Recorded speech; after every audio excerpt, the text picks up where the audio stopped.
新闻头起先来看台北市宝林地市食物中毒一案，今仔搁再增加一个40岁查某人死亡。伊伫家护病房抢救个外月，因为气管衰竭过身咯。这案计共通报35例，已经有4例死亡，有2例目前是搁伫家护病房。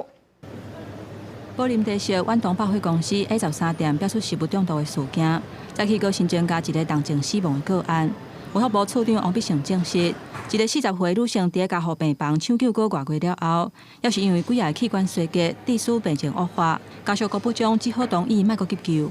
病情是非常严重，然后包括这个感染的部分啊、器官衰竭的部分，那已经是呈现一个不可逆的状态了哈。那所以就是很不幸的过世。根据了解，而到透早新增加死亡的个案，伫3月中捌去宝林地市食鸡仔。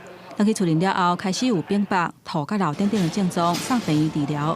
抢救的过程病情有较好，不过因为后续出现严重的感染，病情恶化。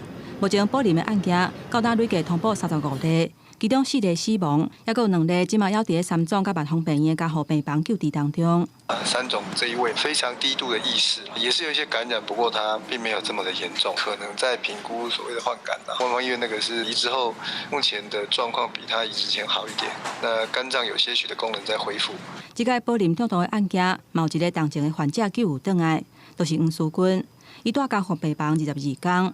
就算肝的指数捌称加18000外，不过伊无愿意放弃希望，伫4月15号院出院。伊嘛是头一个宝林案动静出院的患者。基本上那时候是连眼白都不见了，那就是黄疸非常严重，点滴是从早打到晚，然后药就是3餐。是想到说我还很多的梦想，就是没有达成，那我一定要活下来。